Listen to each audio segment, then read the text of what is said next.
تمام.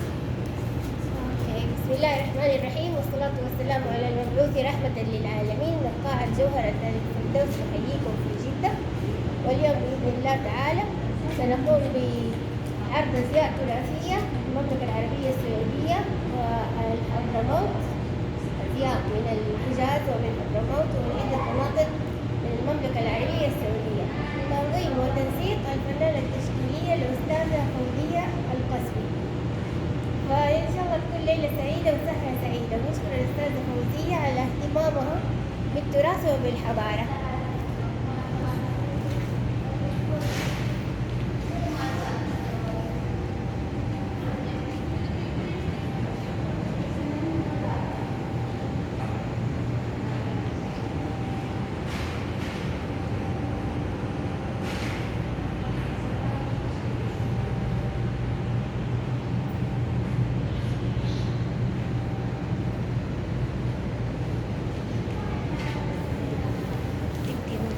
Sorry.